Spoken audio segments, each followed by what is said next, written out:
position was really impressive. They called a target, and at least 2 of the players from Calabresos would aim towards that target. That sort of coordination and communication. I love when I can see the comms on screen, Trav, and I felt like we saw that here in this knockout match. Yeah, I mean, that's a really great shout. You see, I mean, yeah, occasionally Team Queso players stepped out of line, but that's what you're talking about, that communication.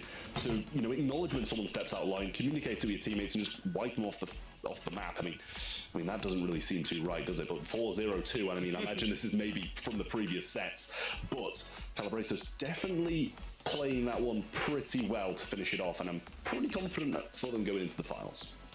Oh yeah. Cairo Dog, Fire Crow, Edinho. This was a statement match. I really don't know how else to say it. This knockout was the most dominant that we've seen today, and we saw a pretty dominant matchup earlier on.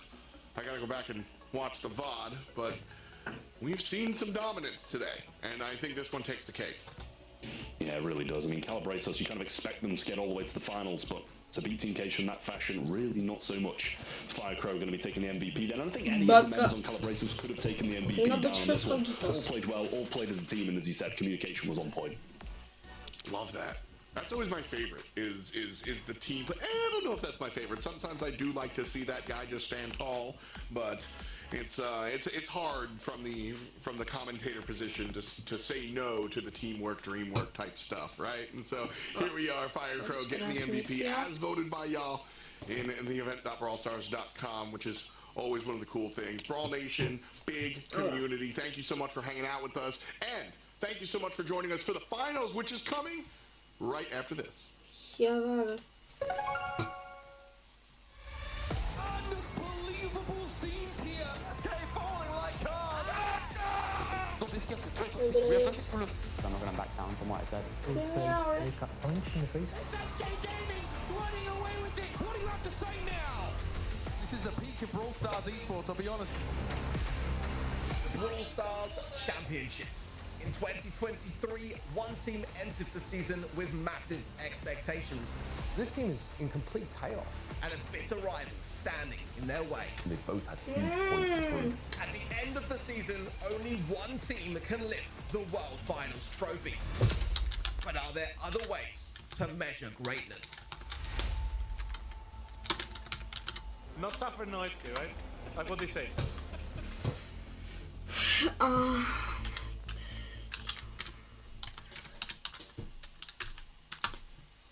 The Snapdragon Pro Series Brawl Stars Championship, powered by Samsung Galaxy, is brought to you by Snapdragon Elite Gaming, Samsung Galaxy S24 Ultra, Monster Energy, and DHL.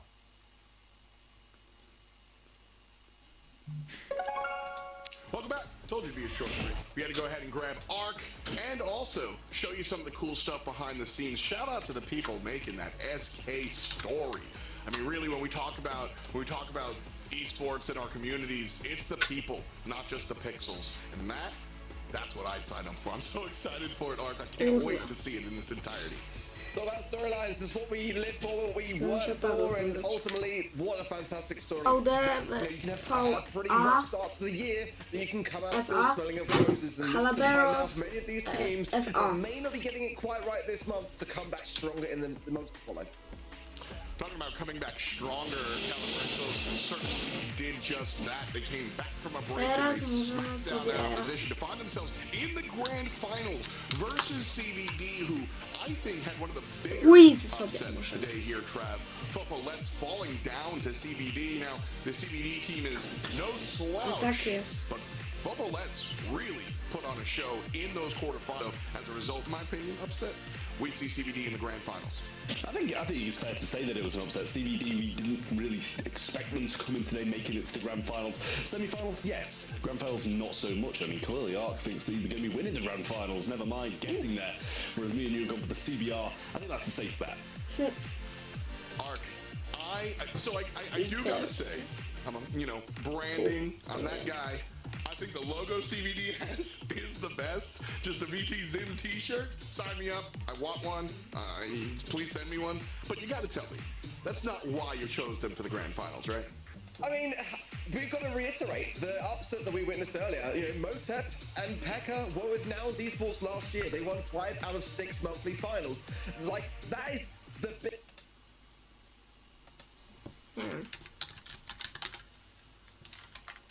biggest upset today so far, enough to sway me. I mean, there's no doubt in my mind that, you know, CBD are the upset. To już leci.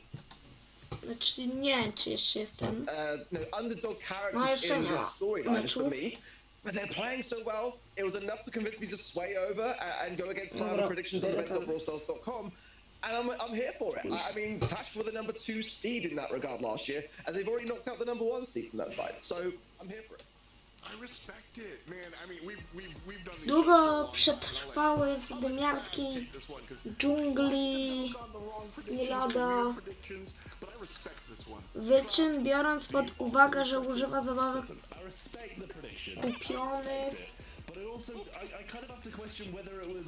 kupionych w promocji w sklepie z gadżetami. O kurde, nie. Ile tych odpowiedzi? Ale mi laguje. Chłopie, nie wiem, ile tych odpowiedzi? Nie za dużo? Dobra, ja tego nie otwieram, bo tutaj mi laguje, widzę, że mi laguje. Opera GX Control. No kurde no. Ja walę. O, w końcu cud się stał. Dobra, cud jakiś.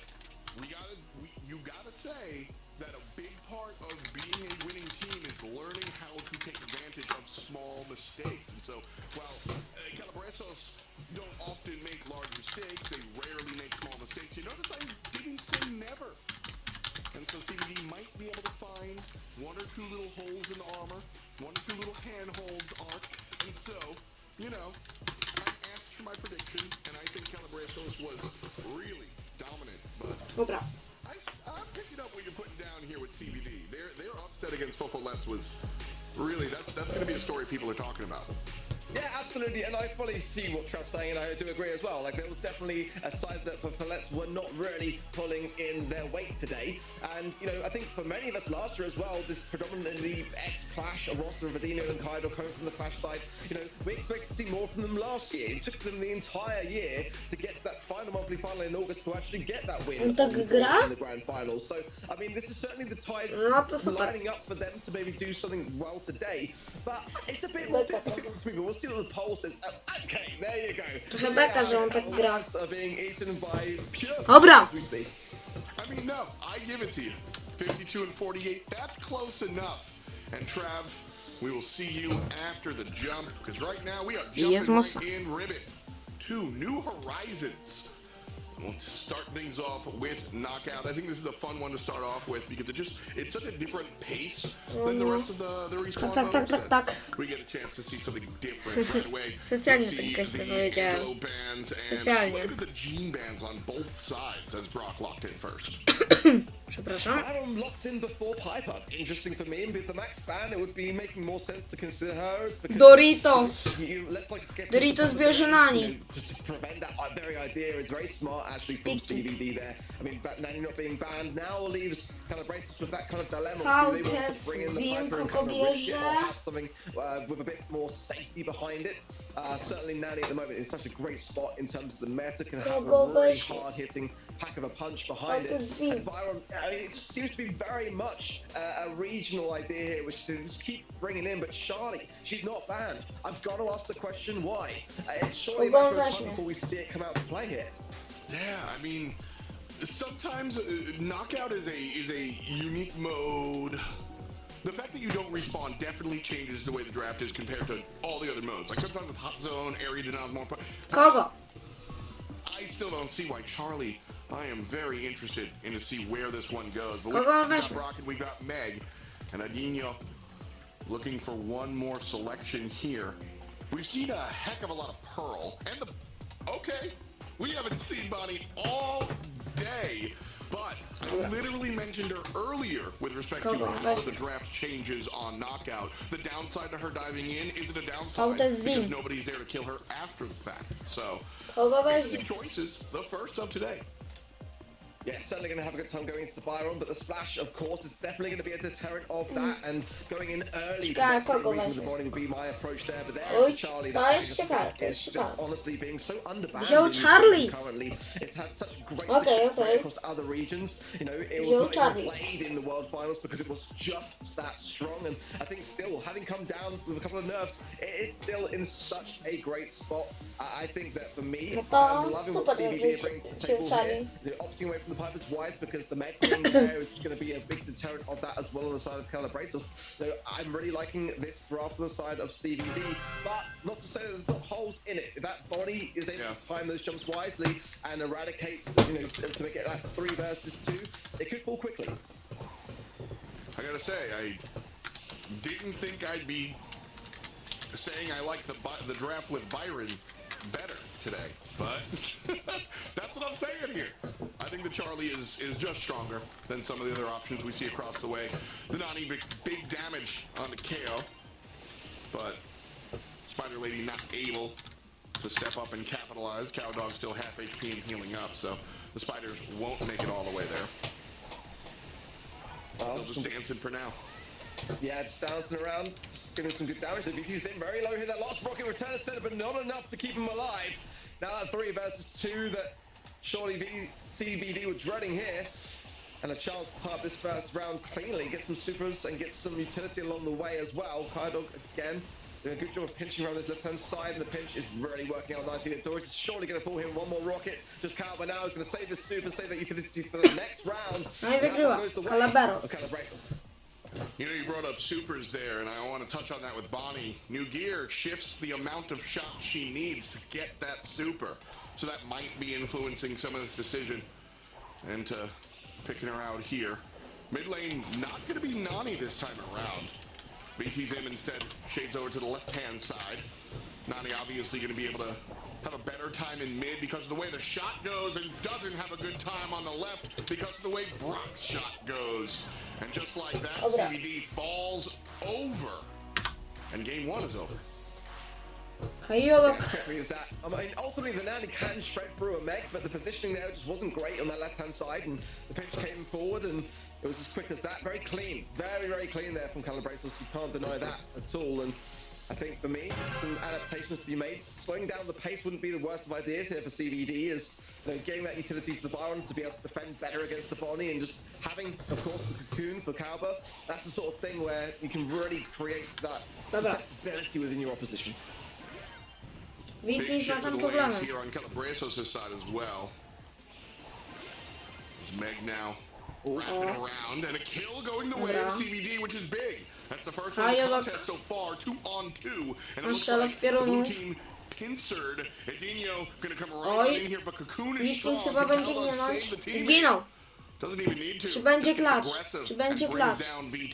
O, to jest pytanie. Będzie klacz. Nie ma. Niestety. Nie zrobił klasza.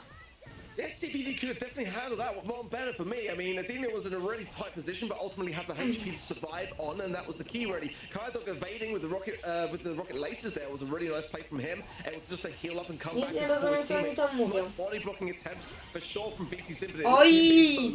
Niestety. The right-hand side from Kaidog, getting a nice takedown there. 3 versus 2, still in the favor then of Calabrasos, who are just playing things better, taking their time with things, and being much more methodical in their thinking.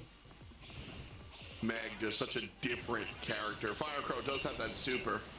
Needs help from his teammates first, though, before he wants to use it. There he goes. No już przegrano. VT Zim. Niestety. It's over. And Calabrasos take the game and the set, and they are 2 away from being monthly finalists.